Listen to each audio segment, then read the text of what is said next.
আকাশবাণী আগরতলা। স্থানীয় সংবাদ পড়ছি রাহুল চন্দ্র লোধ। এখনকার বিশেষ বিশেষ খবর হলো, মুখ্যমন্ত্রী অধ্যাপক ডাক্তার মানিক সাহা বলেছেন, রাজ্যে বেড়েছে জিএসটি সংগ্রহের পরিমাণ। দুদিনব্যাপী ডেস্টিনেশন ত্রিপুরা বিজনেস কনক্লেভ 2026 আগামীকাল থেকে শুরু আগরতলায়। দুদিনের মুষলধারা বৃষ্টিতে দুটি জেলার কিছু অংশে বন্যা পরিস্থিতি। প্রত্যেক শ্রোতা বন্ধুদের কাছে আমাদের অনুরোধ থাকবে, আপনারা যদি আমাদের ইউটিউব চ্যানেলকে এখনও সাবস্ক্রাইব না করে থাকেন, এখনই সাবস্ক্রাইব করুন। কারণ কেন আমরা আপনাদের জন্য নিয়ে আসছি প্রত্যেক দিনের আকাশবাণী আগরতলা বাংলা সংবাদ, এবং সেই সংবাদটি পাওয়ার জন্য আপনারা এখনই আমাদের ইউটিউব চ্যানেলকে সাবস্ক্রাইব করুন। রাজ্যের 6টি জেলায় ভারী থেকে অতি ভারী বৃষ্টিপাতের কমলা সতর্কতা জারি। এবারে বিস্তারিত সংবাদ। মুখ্যমন্ত্রী অধ্যাপক ডাক্তার মানিক সাহা বলেছেন, রাজ্যে জিএসটি সংগ্রহের পরিমাণ বেড়েছে। 2025-26 অর্থ বছরে মোট 646 কোটি 22 লক্ষ টাকা স্টেট জিএসটি সংগ্রহ করা হয়েছে। 2024-25 অর্থ বছরে তা ছিল 574 কোটি 62 লক্ষ টাকা। আজ আগরতলার প্রজ্ঞা ভবনে ট্যাক্সেস অর্গানাইজেশনের 50 বছর পূর্তি উপলক্ষে আয়োজিত অনুষ্ঠানে তিনি এই কথা বলেন। মুখ্যমন্ত্রী বলেন, 2026 সালের মার্চ মাস পর্যন্ত রাজ্যে মোট করদাতার সংখ্যা 34,396 জন। নাগরিকদের সময়মতো কর প্রদানের মাধ্যমে দেশের অগ্রগতিতে অংশগ্রহণের আহ্বান জানিয়েছেন। বক্তব্য রাখেন অর্থমন্ত্রী প্রণজিৎ সিংহ রায়, অর্থ সচিব প্রশান্ত গোয়েল। প্রেস ইনফরমেশন ব্যুরো আগরতলার উদ্যোগে আজ আগরতলা প্রেস ক্লাবে অনুষ্ঠিত হল বার্তালাপ অনুষ্ঠান।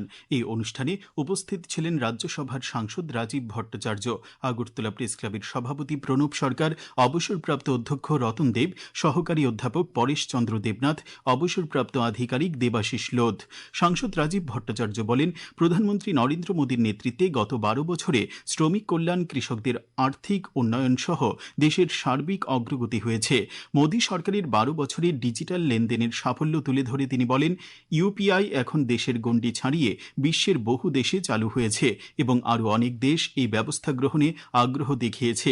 একই সঙ্গে মুদ্রা ও জনধন যোজনার সাফল্য তুলে ধরে তিনি বলেন, মোদী সরকারের 12 বছরে দেশের প্রায় 57 কোটি ক্ষুদ্র ও মাঝারি উদ্যোক্তা ও ব্যবসায়ীকে 39 লক্ষ কোটি টাকা ঋণ দেওয়া হয়েছে। এছাড়াও প্রধানমন্ত্রী গরিব কল্যাণ যোজনা, প্রধানমন্ত্রী কিষাণ সম্মান নিধি প্রভৃতি প্রকল্পের সাফল্যের খতিয়ান তুলে ধরেন তিনি। অনুষ্ঠানে অন্যান্য বক্তারা এনডিএ সরকারের বিগত 12 বছরের সাফল্যের বিভিন্ন দিক উল্লেখ করে বক্তব্য রাখেন। দুদিনব্যাপী ডেস্টিনেশন ত্রিপুরা বিজনেস কনক্লেভ 2026 আগামীকাল থেকে হাঁপানিয়াস্থিত আন্তর্জাতিক মেলা প্রাঙ্গণে শুরু হবে। মুখ্যমন্ত্রী অধ্যাপক ডাক্তার মানিক সাহা আগামীকাল বিকেলে বিজনেস কনক্লেভের উদ্বোধন করবেন। উপস্থিত থাকবেন কেন্দ্রীয় উত্তর পূর্ব উন্নয়ন মন্ত্রী জ্যোতিরাদিত্য সিন্ধিয়া। কেন্দ্রীয় শিল্প বাণিজ্য মন্ত্রী পীযূষ গোয়েল নয়াদিল্লি থেকে ভার্চুয়ালি এই কনক্লেভে অংশগ্রহণ করবেন। রাজ্যের জনগণের সমস্যা দ্রুত ও কার্যকরভাবে সমাধানের লক্ষ্যে আজ মুখ্যমন্ত্রী সমীবিশু কর্মসূচির 69তম অনুষ্ঠিত হয়। আগরতলায় সরকারি বাসভবনে রাজ্যের বিভিন্ন প্রান্ত থেকে আসা নাগরিকদের সঙ্গে মুখ্যমন্ত্রী সরাসরি মত বিনিময় করেন। তিনি তাঁদের অভাব অভিযোগ মনোযোগ সহকারে শোনেন এবং দ্রুত নিষ্পত্তির জন্য সংশ্লিষ্ট আধিকারিকদের নির্দেশ দেন। নারী ক্ষমতায়নের মাধ্যমে 2047 সালের উন্নত ভারতের স্বপ্ন বাস্তবায়নে স্বনির্ভর গোষ্ঠীর মহিলাদের আর্থিকভাবে শক্তিশালী করে তুলতে প্রধানমন্ত্রী নরেন্দ্র মোদীর লাখপতি দিদির উদ্যোগ দেশ জুড়ে নতুন উদ্দীপনা সৃষ্টি করেছে। রাজ্যেও তার ব্যতিক্রম নয়। একটি প্রতিবেদন। প্রধানমন্ত্রীর ঘোষিত লাখপতি দিদির উদ্যোগ নারী ক্ষমতায়নের ক্ষেত্রে এক উল্লেখযোগ্য সাফল্য অভিমুখী পরিকল্পনা। সেই পরিকল্পনার সফল বাস্তবায়নের অন্যতম উদাহরণ পশ্চিম ত্রিপুরার শেকেরকোট চা বাগান সংলগ্ন ছনখলা এলাকার রঞ্জলি সিংহ। রঞ্জলি শুধু একজন সফল লাখপতি দিদিই নন, তিনি একাধিক স্বসহায়ক দল নিয়ে গঠিত ভিলেজ ক্লাস্টারের সভানেত্রী হিসেবেও কাজ করছেন। ত্রিপুরা গ্রামীণ জীবিকা মিশনের সহায়তায় নিজের আয় বৃদ্ধি করার পাশাপাশি অন্য মহিলাদেরও স্বনির্ভর হওয়ার পথ দেখাচ্ছেন। আমি ভেবেছি একতাই শক্তি, যে কাজটি আমি একাই করতে পারি না, তখন আমি একটা গ্রুপ গঠন করেছি, যে গ্রুপের মধ্যে একটা 10 জন দিদি হয়, 10 জন দিদি এইভাবে 10টা এসএসজি নিয়ে একটা ভিলেজ অর্গানাইজেশন হয়। ওইখানে প্রায় 300 জন মহিলা থাকে। ওইখানে আমি ট্রেনিং দিয়েছি যে প্রথমত আমাদের নিজে পায়ে নিজে দাঁড়াতে হলে আপনাকে রোজগার করতে হবে, ফাইন্যান্সিয়াল ভাবে আপনি স্বাবলম্বী হতে হবে। তার জন্য আমাদের সরকার TRLM Tripura rural livelihood mission বিভিন্ন ট্রেনিং প্রোভাইড করছে।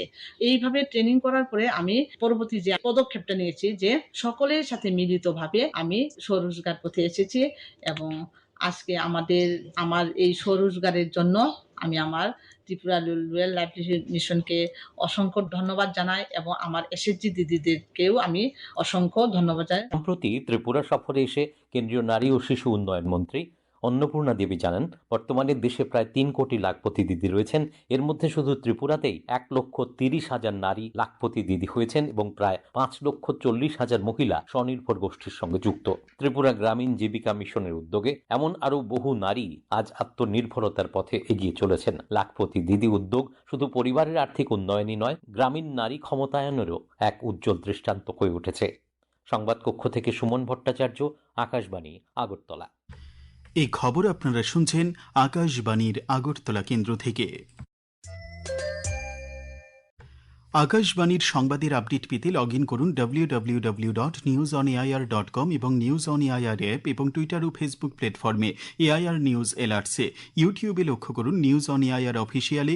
এছাড়াও আকাশবাণী আগরতলার সংবাদ আপডেট পেতে দেখুন টুইটার বা এক্স হ্যান্ডেলে আকাশবাণী নিউজ আগরতলা, ফেসবুকে এআইআর নিউজ আগরতলা এবং ইউটিউবে আকাশবাণী নিউজ আগরতলা। গত দুদিনের প্রবল বর্ষণে খোয়াই ও ধলাই জেলার বিভিন্ন নদীর জলস্তর বেড়ে গেছে। এর ফলে বহু নিম্নাঞ্চল প্লাবিত হয়েছে। প্রশাসনের উদ্যোগে বিভিন্ন স্থান থেকে জলবন্দী মানুষকে উদ্ধার করে ত্রাণ শিবিরে রাখা হয়েছে।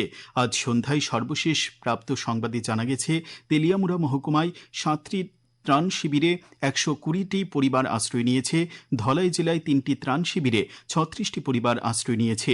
খোয়াই থেকে আমাদের জেলা সংবাদদাতা আশিস চক্রবর্তী জানিয়েছেন, আজ সকাল থেকে ভারী বর্ষণের ফলে খোয়াই সুভাষ পার্ক, কৃষ্ণ মন্দির প্রাঙ্গণ, সরকারি দ্বাদশ শ্রেণী বিদ্যালয়, দুর্গানগর, জাম্বুরা সহ শহরের বিভিন্ন স্থান জলমগ্ন হয়ে পড়েছে। খোয়াই নদীতে এই মুহূর্তে জলস্তর ৫.২ মিটার। খোয়াই মহকুমার ডেপুটি কালেক্টর অরুণ দেবনাথ জানিয়েছেন, প্রাকৃতিক বিপর্যয় মোকাবিলায় প্রশাসন সম্পূর্ণ প্রস্তুত রয়েছে। ধলাই জেলায় ধলাই ও মনু নদীর জলস্তর বৃদ্ধি পেয়েছে বলে মহকুমা প্রশাসন সূত্রে জানা গেছে। বিভিন্ন স্থান থেকে জলবন্দী পরিবারগুলিকে উদ্ধার করে অঙ্গনওয়াড়ি কেন্দ্র, মনু টাউন হল সহ 3টি ত্রাণ শিবিরে রাখা হয়েছে। এদিকে বামুটিয়া বিধানসভা এলাকার অন্তর্গত বৃন্দাবন চৌমুহনী এলাকায় আজ বিকেলে আচমকা ঘূর্ণিঝড়ে কিছু ক্ষয়ক্ষতির সংবাদ পাওয়া গেছে। ঘটনার খবর পেয়ে বিধায়ক নয়ন সরকার দ্রুত ক্ষতিগ্রস্ত এলাকা পরিদর্শনে যান এবং ক্ষতিগ্রস্ত পরিবারগুলির সঙ্গে কথা বলেন। দিনভর হালকা, মাঝারি ও মুষলধারে বৃষ্টিপাতের কারণে আজ 59 জেলাতেও স্বাভাবিক জীবনযাত্রা ব্যাহত হচ্ছে।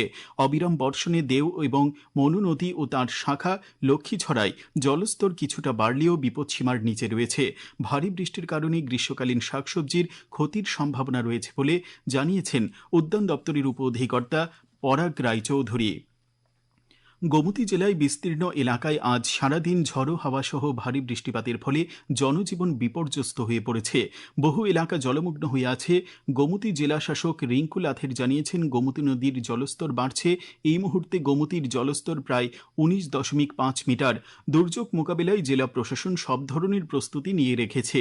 এদিকে যতনবাড়ি সড়কের উপর বেশ কিছু গাছ ভেঙে পড়ায় করবুক এবং অমরপুরের মধ্যে যোগাযোগ বিচ্ছিন্ন হয়ে পড়ে। আবহাওয়া দপ্তর আজ থেকে আগামী 3 দিনের জন্য পশ্চিম জেলা খোয়াই, ধলাই, গোমতী, উত্তর ও 59 জেলায় ভারী থেকে অতি ভারী বৃষ্টিপাতের কমলা সতর্কতা জারি করেছে। এদিকে সিপাহীজলা ও দক্ষিণ জেলায় ভারী বৃষ্টিপাতের হলুদ সতর্কতা জারি করা হয়েছে। গত 24 ঘণ্টায় রাজ্যের সবচেয়ে বেশি বৃষ্টিপাত হয়েছে ধলাই জেলার ছামনুতে, সর্বোচ্চ 139.2 মিলিমিটার। তাছাড়া ধলাই জেলার আমবাসায় 110.6 মিলিমিটার, গন্ডাতুইসায় 102.5 মিলিমিটার, পশ্চিম জেলার লেম্বুছড়ায় 105.5 মিলিমিটার এবং আগরতলা শহরে 88.5 মিলিমিটার বৃষ্টিপাত হয়েছে। আগামীকাল দিনের সর্বোচ্চ তাপমাত্রা 32 ডিগ্রি সেলসিয়াস এবং সর্বনিম্ন 26 ডিগ্রি সেলসিয়াসের কাছাকাছি থাকতে পারে। আজ দিনের সর্বোচ্চ তাপমাত্রা ছিল 29.1 ডিগ্রি সেলসিয়াস এবং সর্বনিম্ন 26 degree Celsius. Tripura football association পরিচালিত ঘরোয়া 3য় ডিভিশন ফুটবলের সুপার লিগের চতুর্থ খেলায় শিমনাথ অমাকারী ফুটবল ক্লাব জয়লাভ করেছে। উমাকান্ত মিনি স্টেডিয়ামে অনুষ্ঠিত খেলায় শিমনাথ অমাকারী ফুটবল ক্লাব 2-1 গোলে ভারতরত্ন সংঘকে হারিয়ে দেয়। শেষ করার আগে খবরের বিশেষ অংশগুলি আরেকবার পড়ছি। মুখ্যমন্ত্রী অধ্যাপক ডাক্তার মানিক সাহা বলেছেন, রাজ্যে বেড়েছে জিএসটি সংগ্রহের পরিমাণ। দুদিনব্যাপী ডেস্টিনেশন ত্রিপুরা বিজনেস কনক্লেভ 2026 আগামীকাল থেকে শুরু হচ্ছে আগরতলায়। দুদিনের মুষলধারা বৃষ্টিতে দুটি জেলার কিছু অংশে বন্যা পরিস্থিতি। রাজ্যের 6টি জেলায় ভারী থেকে অতি ভারী বৃষ্টিপাতের কমলা সতর্কতা জারি। স্থানীয় সংবাদ আজকের মতো এখানেই শেষ হলো। পরবর্তী বাংলা স্থানীয় সংবাদ প্রচারিত হবে আগামীকাল সকাল 7:35 মিনিটে।